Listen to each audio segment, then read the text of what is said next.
Amém? Acho que vocês ouviram isso durante 3, 5 meses, 6 meses, não sei quanto tempo, né? O que é Inene? Aleluia. Mas eu quero, nesse primeiro dia, na verdade vai ser uma construção, tá? Mas nesse primeiro dia, nós vamos trabalhar um pouco um aspecto da missão de Deus. Amém? Porque a gente precisa entender para o que nós estamos dizendo, eis-me aqui. Faz sentido? Então, eu quero falar um pouco sobre isso, sobre essa compreensão. Nós vamos também falar sobre Inene, nós vamos entrar no texto. Mas eu queria que você entendesse que existe uma mission day do Senhor. Essa palavra Dei, ela tem no seu origem latim, mission Dei. O que é isso? Missão de Deus. Deus tem uma missão, repete comigo, Deus tem uma missão. E a gente durante anos sempre ouviu falar sobre isso, sobre missão, sobre missões, sim ou não? Deus tem uma missão, mas a grande pergunta que eu faço para nós aqui, o que é missão? E talvez quando a gente vai pensar missão, os meninos aí que gostam de filme de ação, você já pensa logo no 007, você já vê logo algum outro tipo de filme aí, Velozes e Furiosos, né? Que o cara tem uma missão a cumprir. Mas a partir do pensamento bíblico, missão é a responsabilidade, repete comigo, missão é a responsabilidade da proclamação do Evangelho. Isso é missão. A partir do prisma bíblico, missão é a responsabilidade da proclamação do Evangelho. Ou seja, nós temos uma missão. Qual é a nossa missão? Proclamar o Evangelho de Deus, amém? Só que é muito interessante quando a gente está falando de missão, nós vamos sempre lembrar do texto de Mateus capítulo 28. Mas só que Mateus capítulo 28, ali não é o início, ali é o cumprimento desse propósito. Ali está o propósito da missão de Deus. Porque Deus, Ele tem um propósito da sua missão, mas também Ele tem um objetivo da missão. Vocês estão comigo?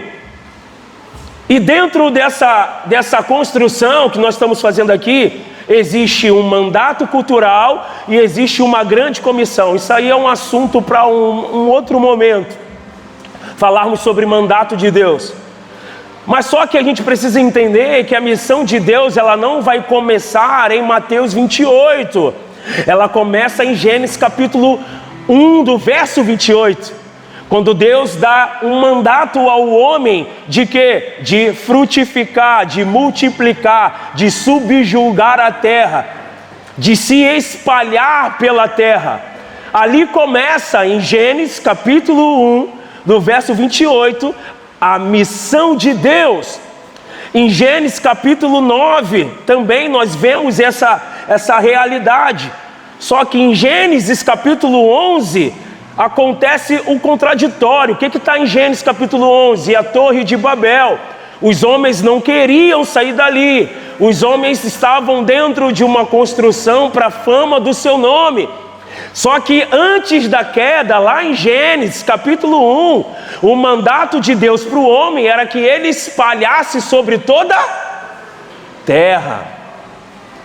Então Deus resolveu descer naquela construção da Torre de Babel e fez com que aqueles homens, a partir da divisão das línguas, eles não conseguiam compreender um ao outro e se separassem. Então ali a gente vai perceber essa questão.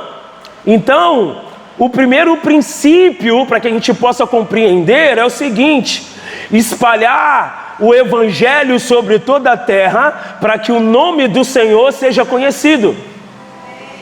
Nós precisamos espalhar o Evangelho sobre toda a terra, para que o nome do Senhor seja conhecido. Então, em Gênesis 12, nós vemos que Deus revela o propósito dele, que Deus descreve a promessa dele, e Deus estabelece a sua missão.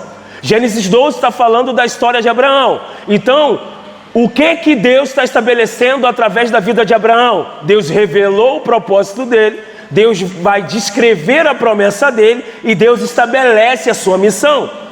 E é muito interessante porque o próprio Senhor chama a responsabilidade da missão para ele. Vocês estão aí? Vocês estão aí? O próprio Senhor chama a responsabilidade da missão para ele. Então, o Deus que te chama é o mesmo que chama a responsabilidade para ele da própria missão. Glória a Deus. Então, agora nós vamos começar a compreender a proposta do tema do retiro. Nós entendemos que Deus tem uma missão, e a missão, o significado da missão é a proclamação do Evangelho. Então agora nós vamos começar a compreender o texto da qual foi proposto para nós, quando fala de Hinene, Isaías capítulo 6. Isaías capítulo 6. Alguém pode ler para mim? Isaías capítulo 6, a partir do verso 1, por favor.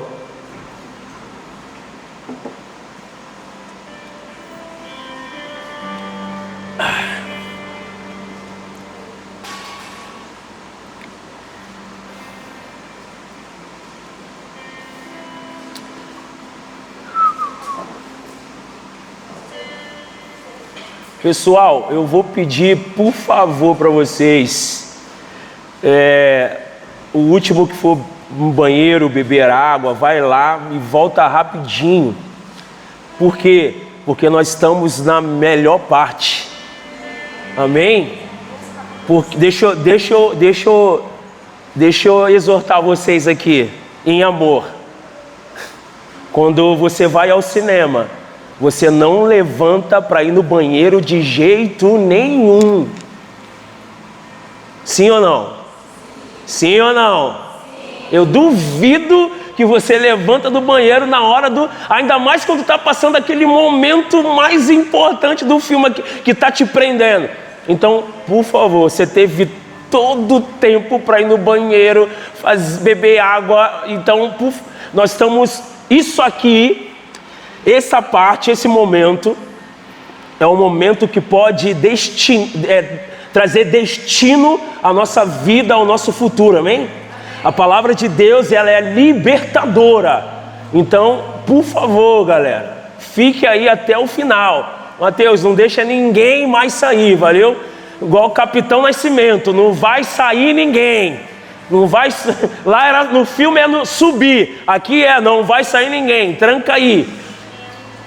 Ah, mas eu tô com vontade de fazer xixi. Não, vai passar em nome de Jesus. Amém? Por quê? Porque precisa de um entendimento, precisa de uma compreensão. Quem vai ler aí para mim Isaías capítulo 6, por favor? Vamos lá? Isaías capítulo 6. A partir do 1, pode ler. No ano em que o rei Ezequias morreu, eu vi o Senhor assentado num trono alto e exaltado, e a aba de sua veste enchia o templo. Pode ler, pode ler. Acima dele estavam os serafins, cada um deles tinha 6 asas, com 2 cobriam o rosto, com 2 cobriam os pés, e com 2 voavam. E proclamavam uns aos outros: Santo, Santo, Santo é o Senhor dos exércitos. A terra inteira está cheia da sua glória. Amém. Glória a Deus. Então, para a gente chegar até o capítulo 6, a gente vai precisar entender o contexto, tá bom? O que estava acontecendo na época de Isaías? Israel, ele estava espiritualmente doente. E o chamado de Isaías vai acontecer no momento crítico, porque o povo estava vivendo em uma idolatria crescente, havia uma corrupção religiosa, existia ali uma injustiça social, existia uma liderança espiritual enfraquecida, existia uma falsa devoção, existia um culto sem vida e sem temor. Cara, olha o terrível ambiente que estava acontecendo na época do profeta Isaías. E o próprio capítulo 1, ele vai descrever isso. Capítulo 1 diz assim: ouvi, ó céus, e dá ouvidos, ó terra, porque o Senhor é quem fala. Criei filhos e os engrandeci, mas eles estão revoltados contra mim. O boi conhece o seu possuidor, e o jumento o dono da sua manjedoura. Mas Israel não tem conhecimento, o meu povo não entende. Ai desta nação pecaminosa, povo carregado de iniquidade, raça de malignos, filhos corruptos, abandonaram o Senhor, blasfemaram do Santo de Israel, voltaram para trás, porque a vez de ainda ser feridos, visto que continuais em rebeldia, toda a cabeça está doente e todo o coração enfermo. Até aí. Então a gente está vendo um cenário de idolatria crescente, e isso é uma realidade que a gente tem percebido hoje. Isso é uma realidade que a gente tem vivido hoje. Pessoas que estão dando muito mais força, intenção, atenção a coisas do que a Deus. Isso é idolatria. Vou pegar aqui os meninos. Quem gosta aqui de futebol? Levanta a mão. Duvido alguém. Muito difícil.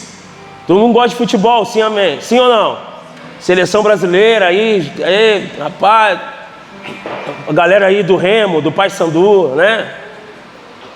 E aí, o que é interessante no que eu estou dizendo é que quando o teu time faz um gol, meu amigo, fala a verdade, só falta dar um mortal triplo para trás, como Street Fighter, né? Caraca, tu só falta, meu amigo, rapaz, tu dá mortal para trás, para frente, sem colocar a mão, macho. Sim ou não? Fala a verdade, vamos lá, rapaziada, sim ou não? Estão dormindo? As meninas estão mais acesas que vocês. Sim ou não? Sim. Então você grita, você dá a sua força. Você se expressa, que tu fala, rapaz, mas esse menino dentro da igreja, ele não fala nada, é tímido. Mas quando o clube dele faz um gol, rapaz, só falta o cara. E aí, se a gente for comparar ao comportamento que a gente tem diante do Senhor, aquilo que a gente tem uma devoção muito maior, pode ser o nosso Deus. E isso é idolatria, e às vezes você está idolatrando o seu time, você está amando mais o teu time do que o Senhor. Por quê, Jacques? Sim, a sua expressão diante do teu time fala, porque quando você está diante do Senhor, você fica todo timidinho. Mas quando o teu time faz o gol, meu amigo, você sai correndo, você pula no chão, você abraça a pessoa que tu nem conhece dentro do estádio. Tu se abraça, diz que ama, mas tu nem conhece o cara, tu tá beijando o cara, tu nem conhece. E isso nos leva para um lugar de idolatria. Isso revela o nosso coração. Então você não é tímido, você é só sem vergonha. As meninas, quando tem aquela série, coreano, japonês, chinês, sei lá.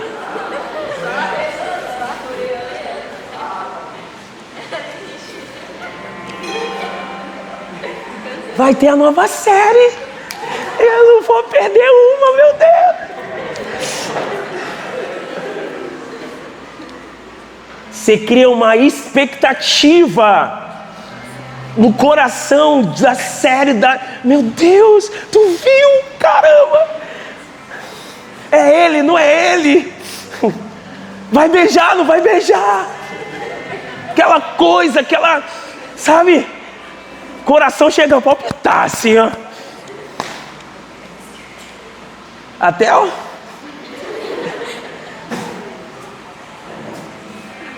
Só que diante do Senhor não tem essa motivação e essa expectativa. Então isso pode se tornar um Deus. A gente pode estar idolatrando coisas, pessoas. E esse era o cenário que Isaías estava vivendo. Uma idolatria crescente.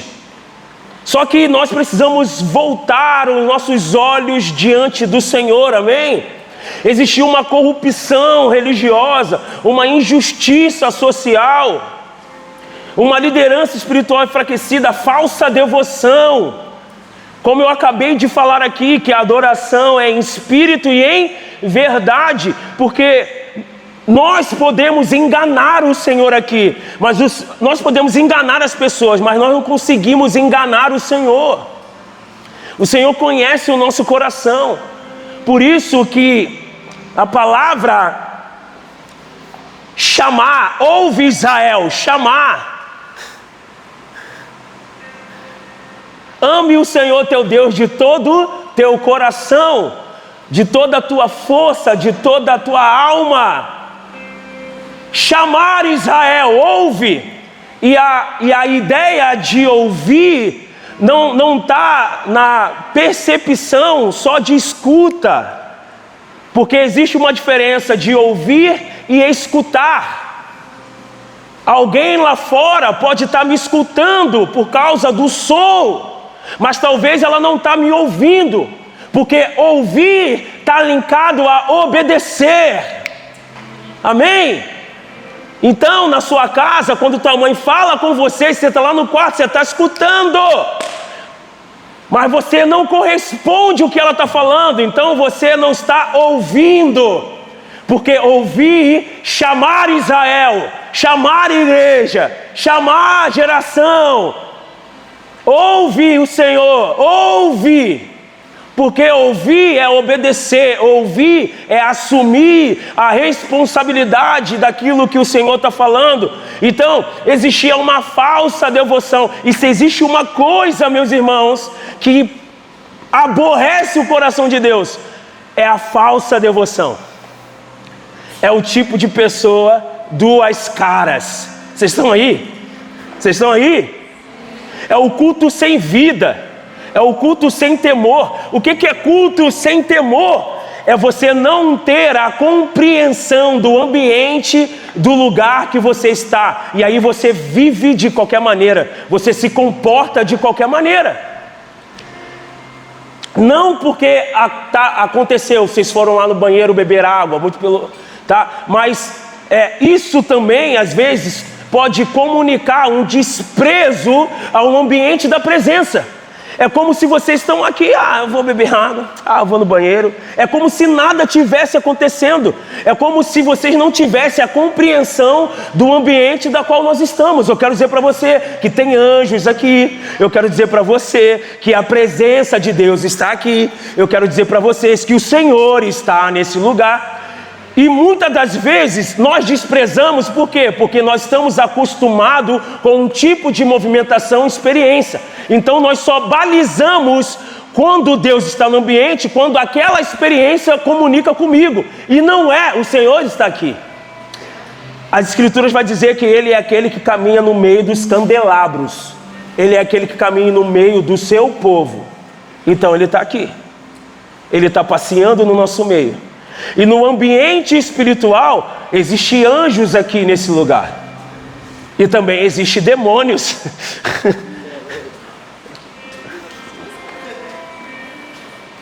Entende? Porque as Escrituras vão dizer que os demônios eles estão ao nosso derredor, querendo a qualquer momento nos tragar. Só que existe um anjo guardando e protegendo a nossa vida. Amém? Aleluia! Aleluia, irmão! Então, nós estamos num ambiente espiritual. E quando não há compreensão dessa realidade, dificilmente eu vou ter um temor.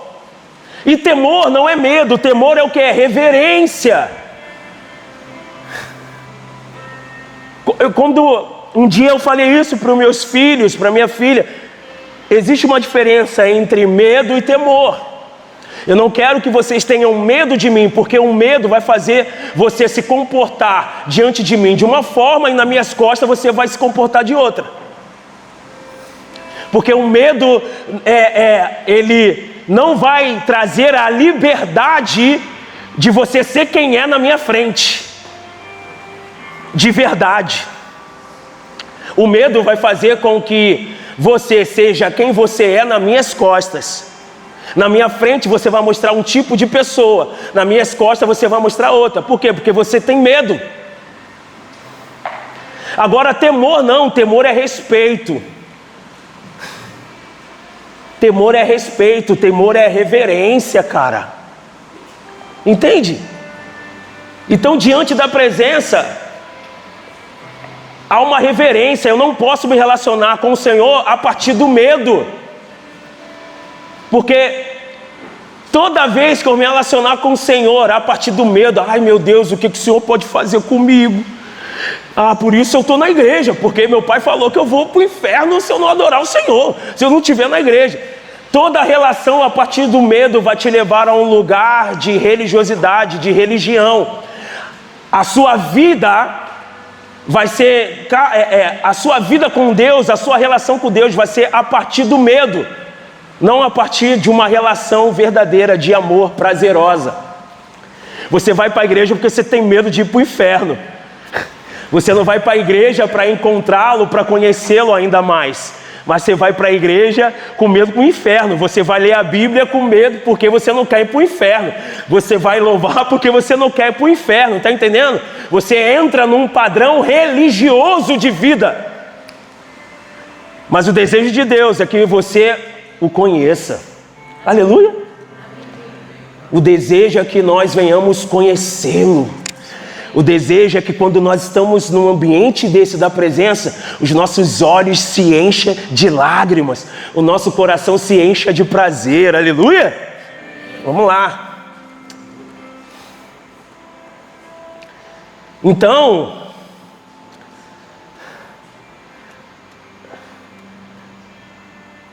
Deus diz que Israel continuava sacrificando, cultuando, celebrando festas, mas o coração estava longe. Ou seja, estavam vivendo uma vida religiosa, uma vida operacional. Quem trabalha aqui de jovem já? Quem já trabalha? Levanta a mão. É como se você estivesse lá no teu trabalho todo dia fazendo a sua função. E aí você está trabalhando porque no final você quer ganhar o seu cascalho, sim ou não? Então você vai, faça chuva ou faça sol, você está lá. Então chega um momento no seu trabalho que às vezes você perdeu o prazer de estar ali. Você faz porque é a obrigação, amém? Porque você aprendeu. E aí que está o grande nosso perigo, porque quando nós aprendemos a estar nesse lugar, é um perigo muito grande. Quando nós aprendemos a cantar, aprendemos a tocar, aprendemos a pregar, aí é um perigo muito grande, porque a gente pode fazer isso tudo sem Deus. A gente pode fazer isso tudo sem o Senhor. Então, Israel estava fazendo as festas cristãs normais, estavam celebrando, estavam cultuando, mas o coração deles estava longe. Não existia mais o zelo, não existia mais a paixão, não existia mais o sentimento, não existia mais o sentido que faziam aquilo que eles estavam, não tinha mais sentido naquilo que eles estavam fazendo quando faziam antes. Vocês estão comigo?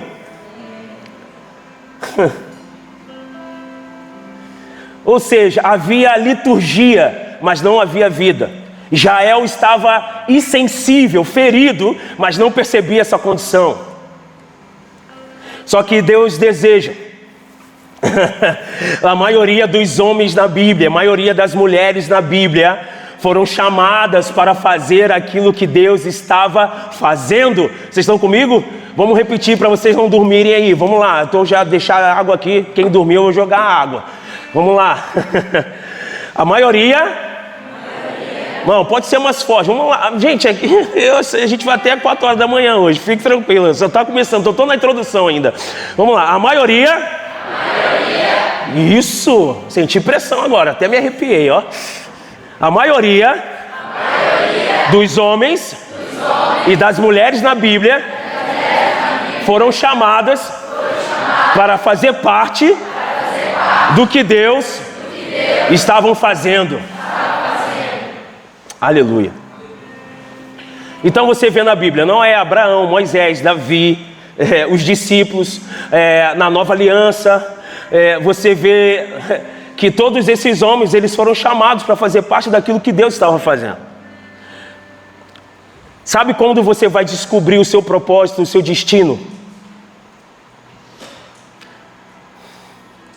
Quando você começar a descobrir aquilo que Deus está abençoando. Quando você falar, caraca, Deus está fazendo algo, e você começa a fazer parte desse algo que Deus está fazendo, você vai começar a descobrir o seu destino e o seu propósito. Porque Deus nunca vai te inserir na missão dele, se você não tiver clareza de quem você é, e quando você tem clareza de quem você é, você vai descobrir aquilo que ele te chamou para fazer. Vocês estão aí? Vocês estão aí? Então, Inene, e se eu pudesse talvez dar uma mensagem, um título a essa mensagem, seria assim: a resposta de um homem que viu o Senhor.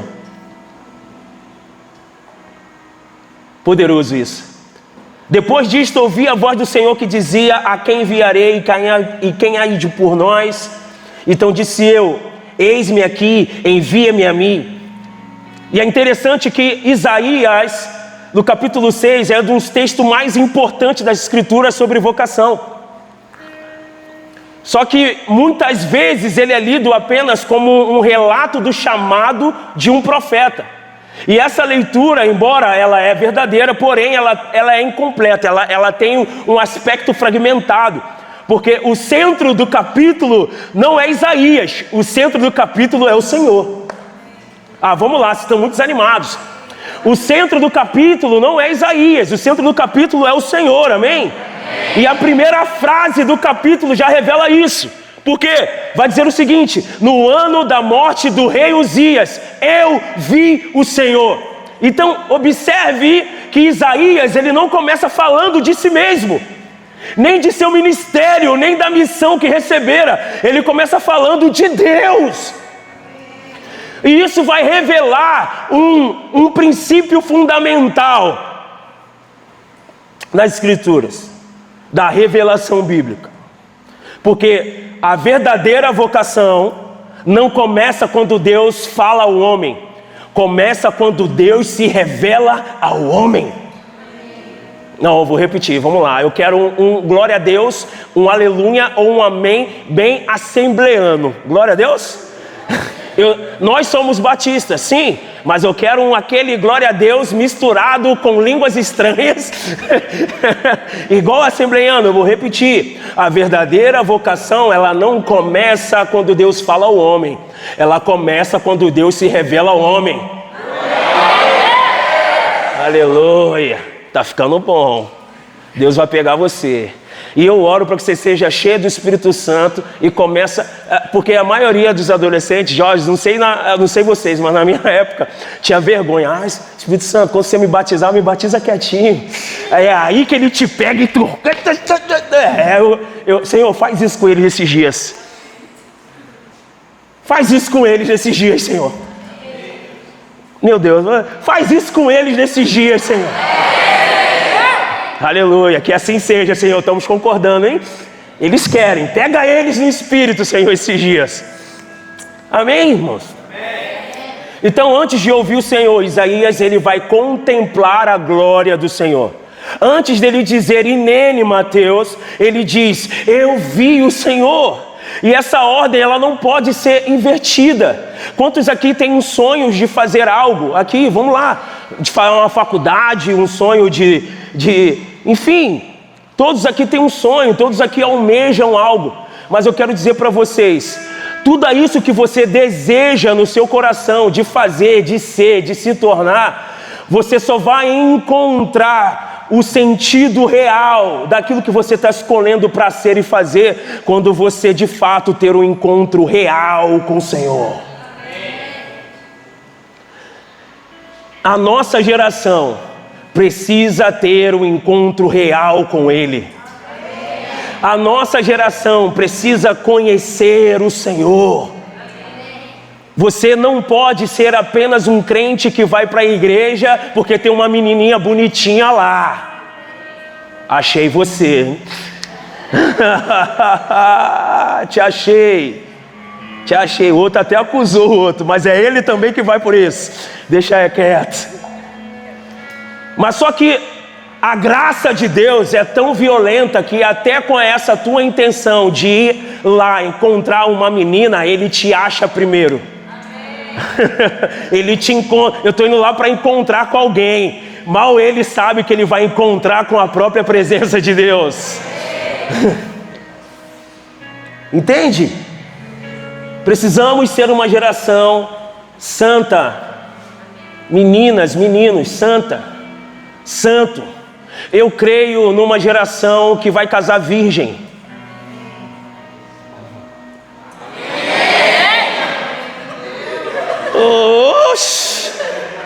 Oxi.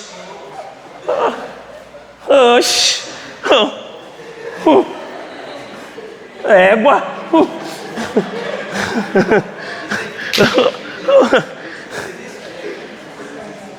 Sim.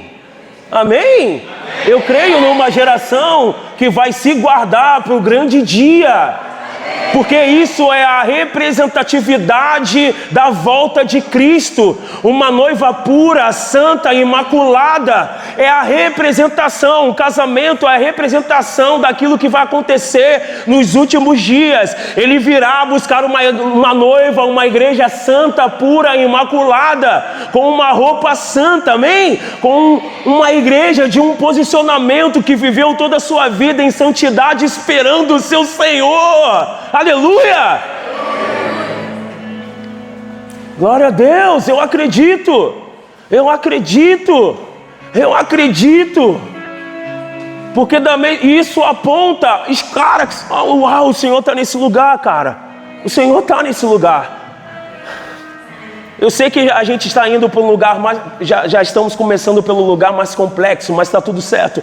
Mas escute isso aqui, a sua preparação para o dia do seu casamento, de se guardar, de se preparar, precisa também ser na mesma intensidade de se preparar e se guardar pela volta do Senhor, porque a gente não sabe nem o dia e nem a hora.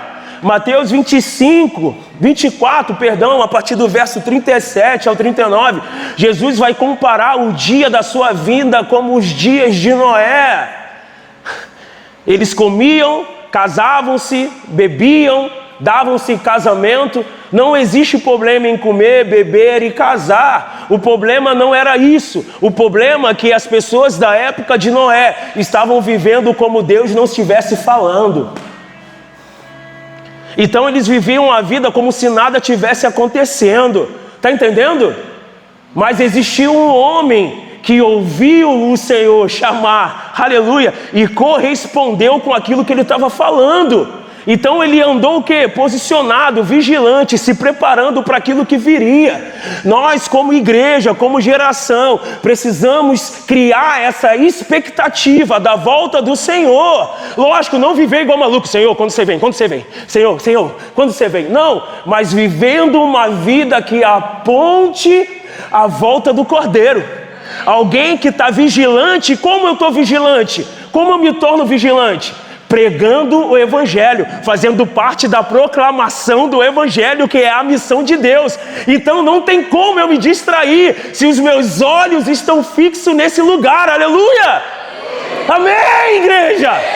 Meu Deus, vamos lá! O fogo depende de nós, não é só do pregador, não. Vamos juntos. Aleluia! Ninguém vai dormir hoje. Você vai ter sonhos espirituais. O Senhor vai revelar coisas profundas para você. Você vai ser cheio do Espírito Santo. O fogo vai pegar você quando você estiver dormindo. O anjo vai te levantar para você orar. Vamos lá! Aleluia! Glória a Deus. Fica tranquilo, eu estou na introdução, irmãos. É sério. A minha esposa sabe que é sério. Aleluia. Uau. Então essa ordem não pode ser invertida. A igreja contemporânea, a igreja desse tempo, frequentemente pergunta: como descubro o meu chamado? E talvez isso é a pergunta de todas as pessoas. A maioria das pessoas que conversam com a gente, principalmente jovens e adolescentes, perguntam para nós: como eu descubro o meu chamado? Qual é o meu chamado? Compra o meu livro, não deixa a chama apagar. Perdão, ele não está aí, só está o legado geracional, desculpa. Mas também comunica. Você pode comprar, está ali atrás. E aliás, quero desafiá-los. Quantas pessoas tem aqui? Eu quero desafiá-los. Quantos já tem o meu livro? Que foram lá na conferência Legado? Quantos já tem? Uma só? Só você? Aleluia, obrigado, Jesus, glória a Deus. O resto ninguém tem? Então beleza, então a gente vai fazer algo aqui profético. Beleza? Quantos desejam ter o meu livro que está ali? Levante a mão só para me ter noção. Uau, glória a Deus. Tu não quer ter não, irmão? Por quê? Tô brincando. Pintou logo o carioca. Qual foi, irmão? Por que tu não quer? Qual foi que tu não quer ler meu livro, mas? Qual é o teu problema? Não gostou de mim não, irmão? Tu não tem que gostar mesmo não, tu quer me amar, pô. A Bíblia manda amar, não gostar, né? Não? Nós vamos fazer algo aqui, profético, tá bom? Amém? Amém? Glória a Deus. Glória a Deus. Mas Isaías, ele vai nos ensinar essa percepção sobre a pergunta correta. Muitas das vezes nós estamos perguntando errado qual é o nosso chamado. Nós precisamos entender primeiro quem é o Deus que chama.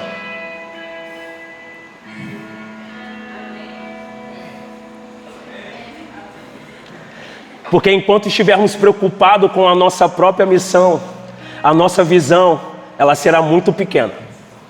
Mas quando contemplarmos a majestade de Deus, o chamado deixa de ser um peso e torna-se um privilégio. Porque chamado não é aquilo que você faz. Chamado é a relação, amém?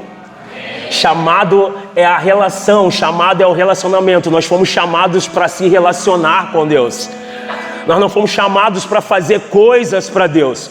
Nós fomos chamados para se relacionar com Deus. Desde o princípio, Deus chama o homem para se relacionar. Desde o princípio, foi Deus que veio. Desde o princípio, foi o Senhor que desejou estar com os homens. Desde o princípio, é Ele que está vindo. E desde a eternidade, Ele sempre desejou esse contato com o homem. Por isso Ele nos criou, por isso Ele nos resgatou, por isso que Ele nos ama, por isso que Ele continua nos amando. Por isso que Ele morreu pelos meus pecados. Por isso que Ele morreu pelo pecado que eu cometi, pelo pecado que eu cometo e pelo pecado que eu vou cometer. Por isso que Ele nos ama. Por isso Ele nos resgatou. Por isso Ele nos removeu do império das trevas e nos transportou para o reino do Filho do seu amor. Por isso,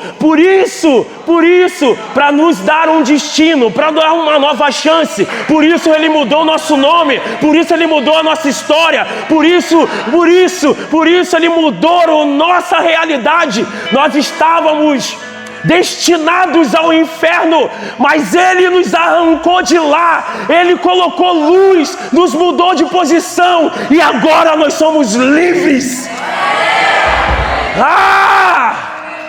Pode aplaudir o Senhor.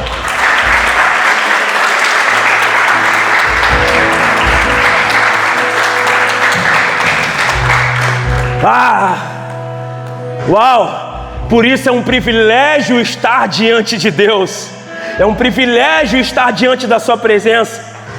E é por isso que a resposta de Isaías, ela não vai nascer da emoção, nem da necessidade da nação, mas da visão da glória de Deus. Tudo muda. Tudo vai mudar. Quando tivermos a visão da glória de Deus, tudo muda. Tudo muda. A palavra Hineni não significa apenas eis-me aqui, estou aqui. Ela comunica muito mais do que uma realidade de localização. É uma declaração de disponibilidade total, de entrega absoluta, de alguém que se coloca inteiramente diante de Deus. O Senhor está nos chamando nesse tempo. O Senhor está nos chamando nesses dias. Eis-me aqui não pode ser algo emocional e momentâneo. Eis-me aqui precisa ser de toda a sua intensidade e integralidade do seu ser. Não é algo pela metade fragmentado, mas é por completo. O Senhor nos chama por completo, porque Ele quer tocar as nossas vidas. E Ele vai tocar as nossas vidas. E a partir das nossas vidas, Ele vai tocar as pessoas. Ele vai tocar as nações. E toda a terra irá contemplar a majestade da glória de Deus.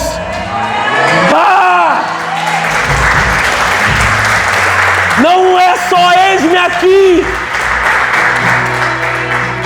É dizer, Senhor, eu estou totalmente disponível para aquilo que o Senhor quer fazer. Deixa eu falar algo aqui no espírito. Algumas impressões. Algumas pessoas vão para as nações rápido. Alguns jovens vão ser afetados por essa realidade. Sim. Alguns vão ser enviados rápidos. Alguns vão... Escute isso. Alguns o Senhor vai acelerar na vocação, na faculdade. Sim. Alguns... Escute isso. Quando a gente fala desse lugar, a gente não está falando de você abandonar tudo, largar tudo e ir sem uma formação, sem uma vocação, sem uma formação. Não é sobre isso. Estude, se forme, traga sentido à sua faculdade, à sua profissão, porque Deus vai usar a sua profissão na China, na Europa, na Ásia, na África. Ele vai usar a sua vida, aquilo que você faz como vocação, como um instrumento da proclamação do Evangelho no lugar onde você está. Então se prepare, gerações. Esses são os dias de mochilas nas costas e fogo no coração. Esses são os dias onde o Senhor irá capacitá-los para viver uma grande poderosa, para viver algo poderoso, para fazer parte da grande comissão de Deus. Aleluia. É melhor vocês ficarem sentados, que ainda não estão nem na metade da mensagem. É sério. Calma. Voo cancelado.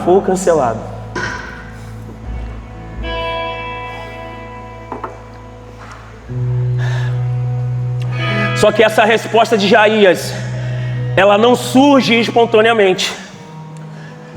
Isaías mostra que existe um caminho até o Hineni.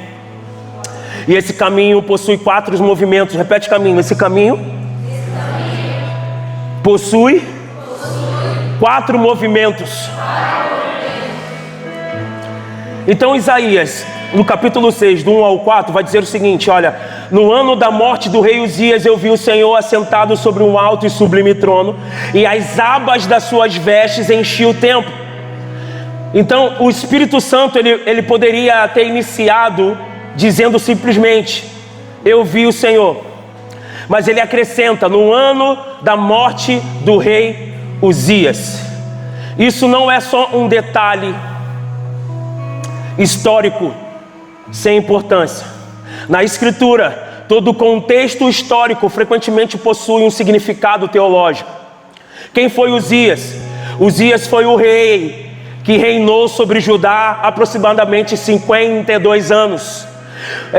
Seu governo ele foi marcado por um crescimento econômico, teve um fortalecimento militar, expansão territorial. Uzias, na linguagem do carioca, ele foi um rei brabo, fera. Um rei que trouxe prosperidade a Israel.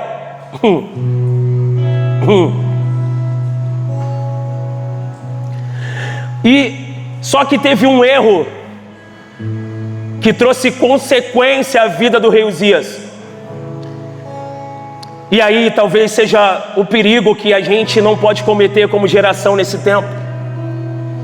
Achar porque o Senhor tem dado graça, porque o Senhor tem abençoado, porque o Senhor tem expandido, porque o Senhor tem feito coisas poderosas através das nossas vidas.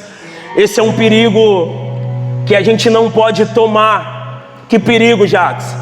Uzias era rei, sim ou não? Como eu falei, não era rei? Então, como rei, ele não tinha autoridade e nem autonomia para sacrificar. O lugar do sacrifício era o lugar dos sacerdotes, que foram separados para esse ofício. Só que Uzias, achando que tinha também favor e graça por conta daquilo que Deus fez com ele, por meio dele, do seu reinado, ele achou também que teria a autonomia de poder ir lá e queimar incenso diante do Senhor.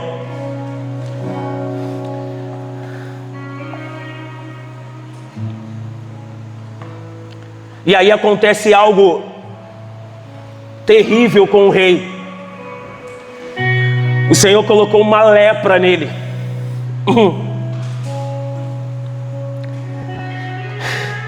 O rei, ele confundiu a autoridade política com a autoridade espiritual. Eu vou repetir para vocês. O rei confundiu a autoridade política com a autoridade espiritual. Escute isso aqui. E deixa eu falar algo para vocês. A esperança do Brasil, a esperança do Pará, a esperança de Castanhal não está em político. A esperança está em Cristo. A esperança está no Senhor.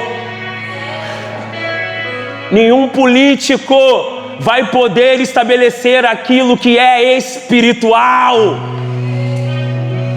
Ainda que ele seja o mais belo e perfeito de todos, ainda que ele faça algo esplendoroso diante do Brasil, do estado que a gente mora, mas ele não tem autoridade espiritual. A autoridade espiritual quem tem é a igreja do Senhor, amém?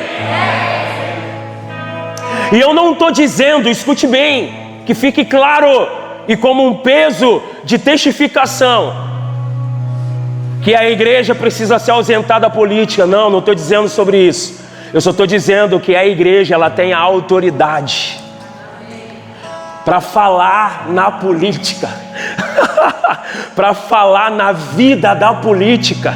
Eu sonho com os dias que os políticos não vão chegar na nossa igreja para pedir o púlpito, para usar de palanque para sua campanha, mas eu sonho que os dias que os políticos chegarão na nossa igreja para perguntar: fala comigo, por favor, o que Deus está querendo dizer para a cidade, o que Deus está querendo falar. Vamos lá, tem alguém aí? O que Deus está querendo falar sobre a cidade. Eu quero estabelecer a justiça correta. Ei, o meu sonho é quando um prefeito, um governador chega na igreja, não para fazer um palanque político, mas para perguntar: ei, o que Deus está falando para a cidade? O que o Senhor está falando? O que Ele quer fazer? O meu desejo é que um presidente chegue na igreja e pergunta: olha, eu quero me arrepender, eu quero estabelecer a justiça de Deus sobre essa nação. Como que eu faço?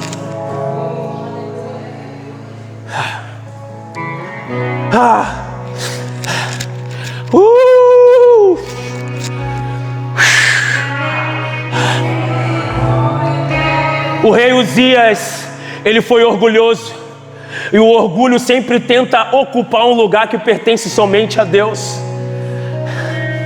Como juízo, Uzias foi ferido com uma lepra, terminou seus dias isolado.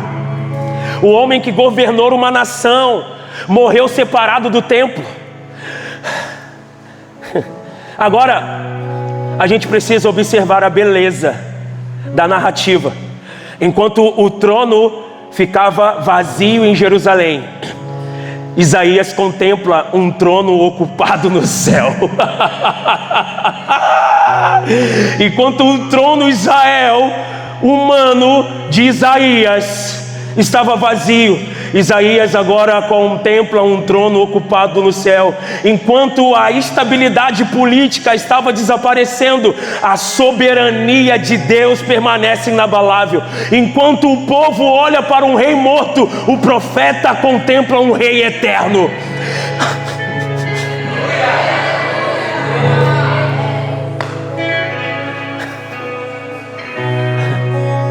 Parem de ficar olhando para aquilo que está morto. Parem de ficar olhando para aquilo que não tem mais vida.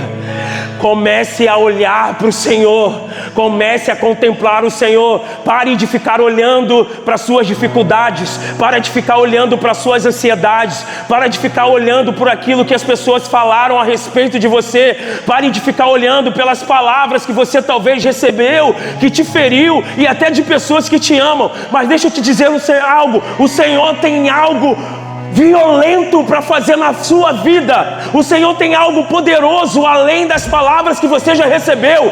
O Senhor tem algo poderoso para fazer na sua história, além daquilo que falaram da sua história. Talvez você está aqui e falaram para você um dia que você não ia chegar a lugar nenhum, que você não ia ser ninguém, que menino abusado, levado, não vai chegar a lugar nenhum. Olha onde você mora, olha onde você está, olha onde você vive. Mas deixa eu dizer algo para vocês. Quando vocês começarem a ver o Senhor, quando vocês começarem a ver a glória de Deus, uau,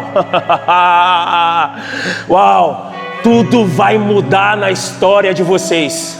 Ele vai ressignificar a história de cada um de vocês. Parem de ficar dando valor àquilo que não faz sentido na vida de vocês. Meu Deus, cara, tá um ambiente maneiro aqui, né? Cara, que ambiente. Ó, eu viajo nessas coisas, ó. Meu Deus. Ó, um ambiente celestial, tá vendo, ó? Ó.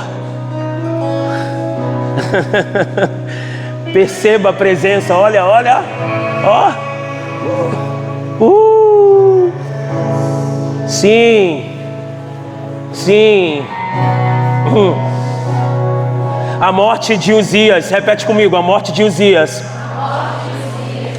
não abalou o governo de Deus.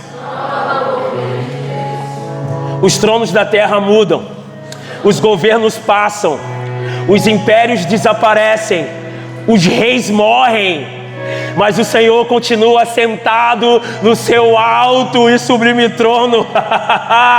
Isaías precisava aprender isso antes de ser enviado, porque nenhum homem pode representar corretamente o reino de Deus se ainda deposita sua confiança no reino deste mundo.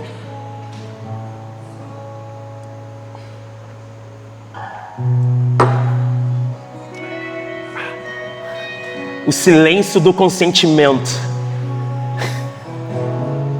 Quem cala, consente. O que ainda governa o meu e o seu coração nesse mundo? Qual é o rei que está governando as nossas emoções nesse tempo, nesses dias? Talvez o rei seja o TikTok, talvez o rei seja o Instagram,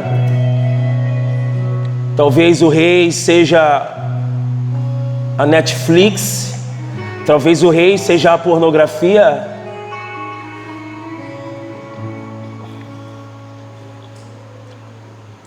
Talvez o rei seja a carnalidade. Qual é o rei que ainda está tomando conta do nosso coração? Talvez o rei seja a mentira.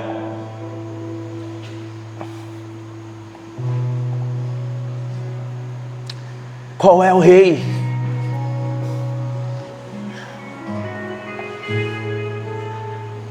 Talvez o rei seja o orgulho, a desobediência, a desonra aos pais. Qual é?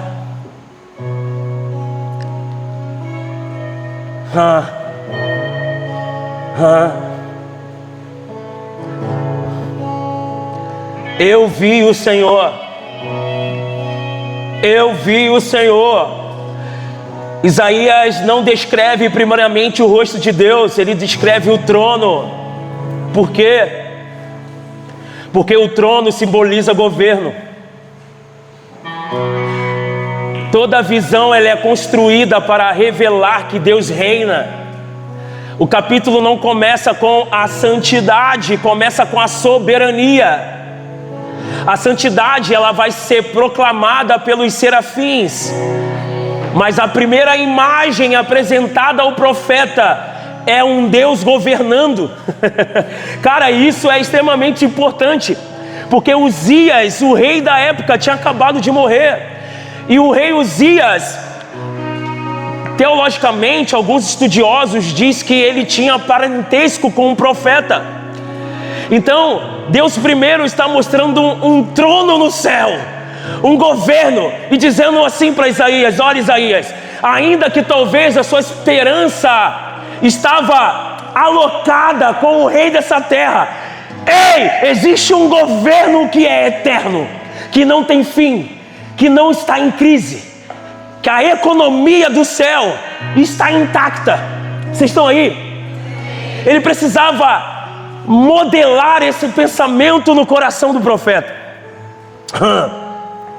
Porque a missão profética, repete comigo, a missão profética nasce da convicção de que Deus continua governando, mesmo quando a história parece estar fora do controle.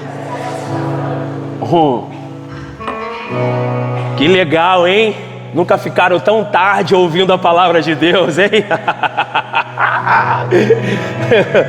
E eu vou ser fiel, já são 11h30, nós vamos até meia-noite hoje ouvindo a palavra, aleluia! Aleluia! Isso é avivamento, viu? Isso é avivamento, deixa eu falar para vocês, isso é avivamento. No tempo das distrações, vocês separarem esses dias para estarem aqui. Não pega celular, não tem sinal, aqui é só o sinal de Deus. Nós vamos sair daqui desintoxicado dessa realidade, e nós vamos experimentar coisas poderosas nesses dias, aleluia. Eu tô doido para ver uns sinais de Deus nesses dias. Eu tô doido para ver perna crescer. Eu tô doido para ver cura acontecer aqui nesse lugar. Esse lugar tem memórias. A primeira experiência de cura da minha filha foi aqui nesse lugar, quando ela veio comigo. Marisabel está com 15 hoje, 12, 13 anos. 12 anos. Quando ela veio comigo aqui no retiro da própria Adoração Church, de jovens e adolescentes, ela orou por uma menina que tinha escoliose. E a perna da menina cresceu, ela tinha uma diferença na perna, a perna da menina cresceu. Depois a mãe dela levou a menina no hospital para fazer a radiografia. Uma radiografia, a coluna da menina estava um S. A outra radiografia, a coluna da menina estava ereta. Peraí, vocês não estão entendendo não. Vocês não estão entendendo não. A coluna ficou, a coluna da menina era um S. A mãe dela, igual a mulher samaritana, gastou dinheiro, muito dinheiro com médicos, muito dinheiro com ortopedistas, desde pequena ela tinha esse problema. Mas um dia ela encontrou uma profeta. Um homem de Deus, uma mulher de Deus são perigosos. Quando você encontra com um homem de Deus, uma mulher de Deus, ele pode mudar o seu destino. E aquela menina que sofria isso durante a sua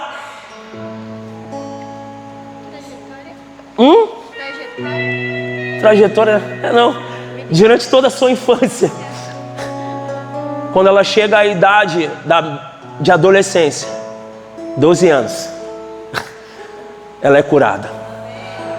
Eu tô doido para ver isso aqui. Esse lugar tem memórias. Esse ambiente é um ambiente profético. Amém?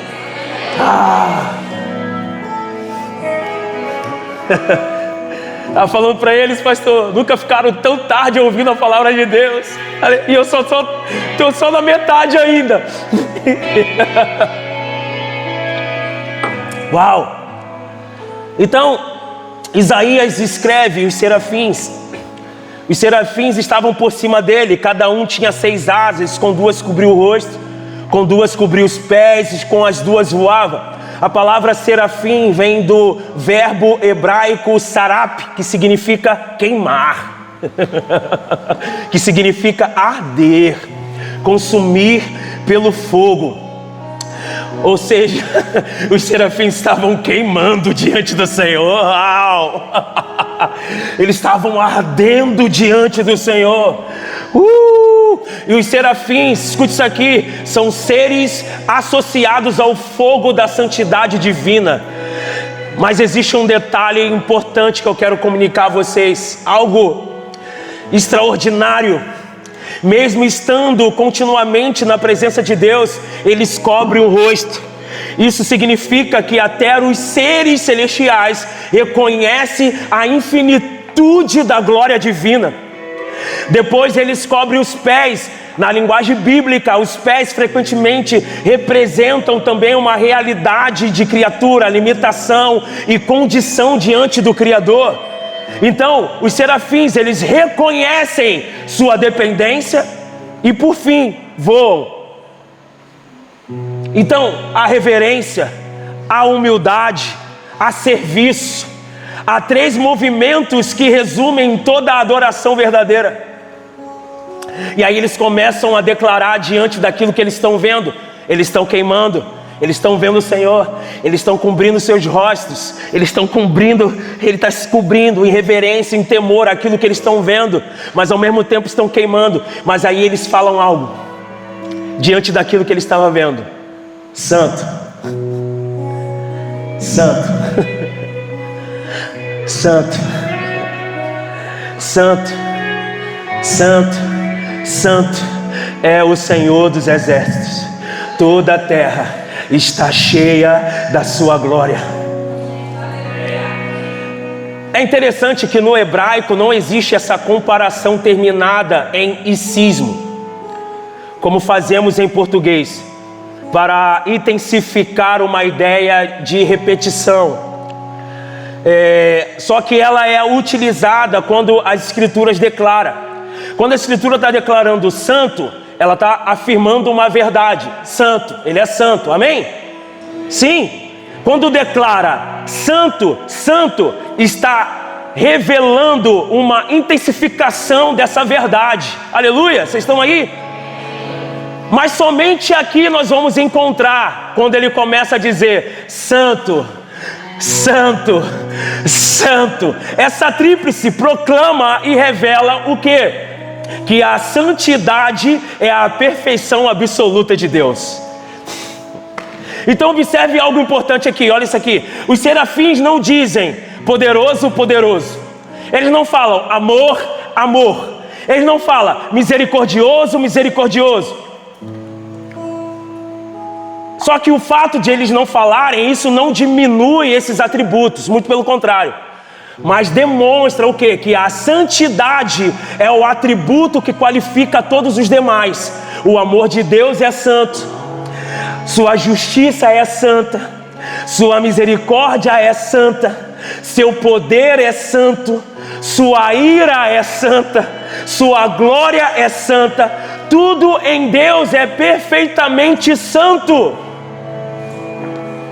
E é justamente dessa revelação que Isaías começa a enxergar quem realmente ele é.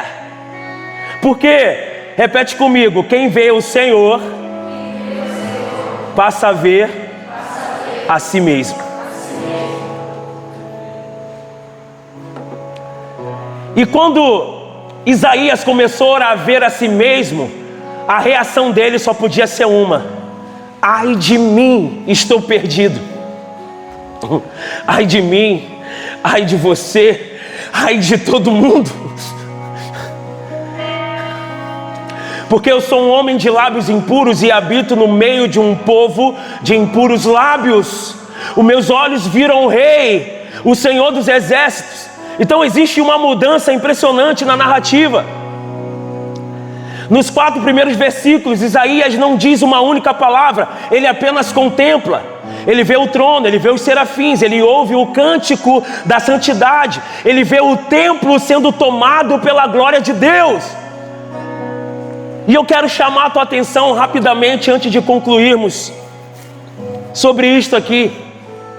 Ele vê o templo sendo tomado pela glória de Deus. Os serafins estão proclamando essa realidade, que toda a terra está cheia da glória de Deus.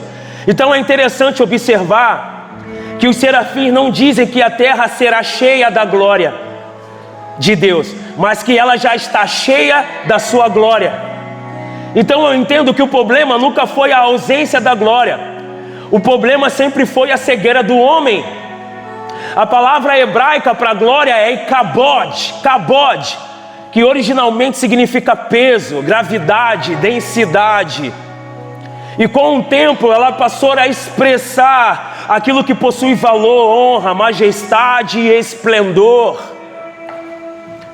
Então quando a Bíblia está falando da glória de Deus, não está descrevendo apenas um brilho visível ou uma manifestação sobrenatural.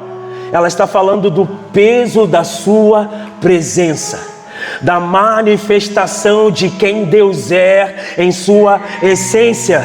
Vocês estão comigo? Vocês estão aí?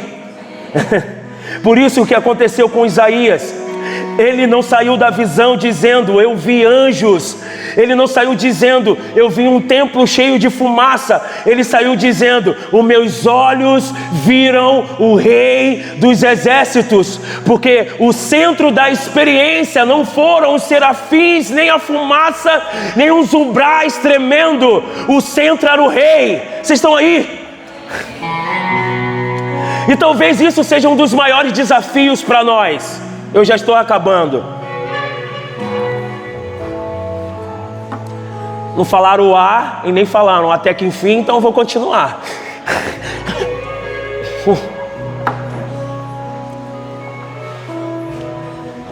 Muitas vezes nos fascinamos com aquilo que cerca a presença de Deus e esquecemos daquele que ocupa o trono. Não damos glória devida a Ele. Vocês estão aí? Isaías não foi conquistado pelos sinais ao redor. Ele não foi conquistado pelas movimentações que o cercavam. Muito pelo contrário. Ele foi conquistado pelo Deus que estava assentado no trono. Alguém diz um amém, por favor. Alguém diz um glória a Deus aí. Vamos lá. É por isso que o verdadeiro inene não nasce quando o homem busca uma experiência espiritual. Ela nasce quando a glória de Deus ocupa o lugar central da sua vida.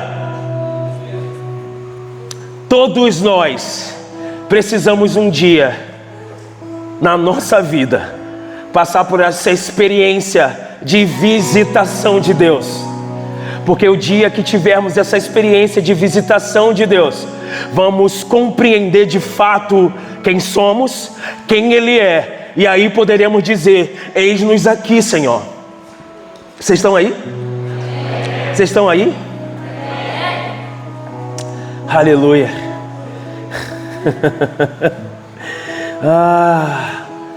Olha, estou falando, ó como tem coisa. Ó. Mas eu vou para o final.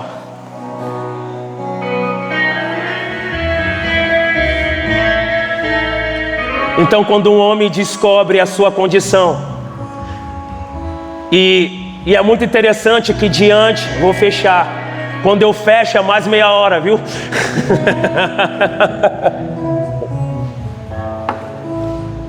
Pode recolher aqui alguém?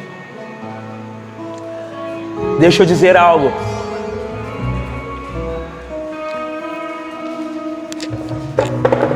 Agora eu vou começar a pregar, viu?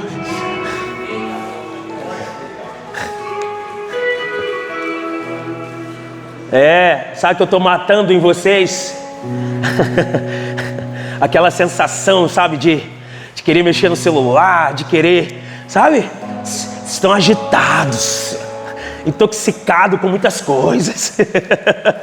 Sabe, aquela... calma. Não, continua no ambiente que vocês estavam. Não, continua no ambiente, Não estava nesse tom. Volta pro tom, em nome de Jesus. Volta pro tom que vocês estavam. É espontaneidade. Amém? Volta pro tom, não era esse não. Pelo amor de Deus. Escute isso aqui. Quando Isaías, ele vê o Senhor e ele começa a falar: ai de mim, que eu sou um homem de lábios impuros e habito no meio de um povo de impuros lábios. Os meus olhos viram o Senhor. E isso é poderoso, porque como eu falei, quando Isaías vê o Senhor, ele se vê. E quando ele se vê, ele percebe a sua condição.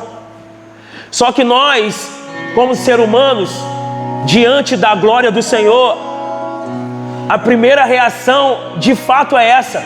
Eu não sei se vocês um dia já experimentaram um ambiente de culto da glória de Deus, ou alguma conferência, encontro, alguma coisa, retiro, que a presença de Deus estava tão densa, que a sensação primeiro que provoca em você é de medo. Você já olha para dentro de você: rapaz, eu estou pecando. Gera aquele medo, temor, aquela coisa, e tu já pensa logo na sua condição. Só que Deus, como eu falei, Ele é o mais desejoso em fazer com que a gente cumpra a sua missão. Ele é o que mais deseja fazer com que a gente esteja dentro da agenda dele. E aí, quando ele fala dessa condição que ele estava, ele era um homem de lábios impuro. Então o Senhor manda um serafim.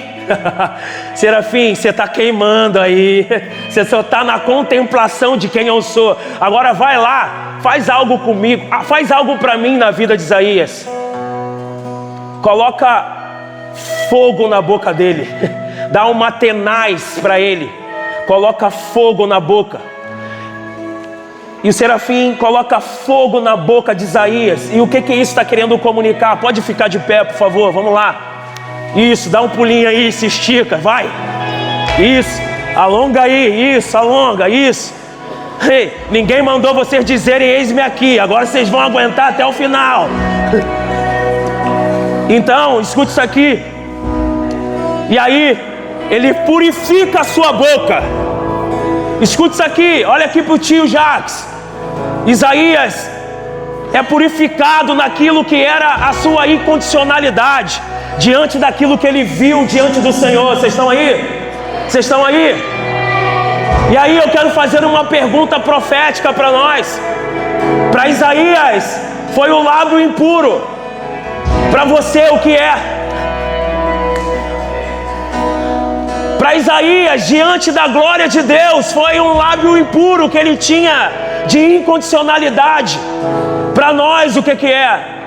O que é para você? Talvez é o medo. Eu tenho medo, Jacques, eu tenho medo. Eu tenho medo de dar um passo mais profundo, eu tenho medo. Talvez para você seja um pecado. Talvez para você seja uma outra coisa, mas para Isaías foi um lábio impuro. E sabe qual é o mais poderoso? Que Deus resolveu aquilo que era a incondicionalidade dele. Deus colocou fogo na boca, purificou os seus lábios, aleluia. Uau! Eu sinto ele aqui, cara. Eu sinto ele aqui.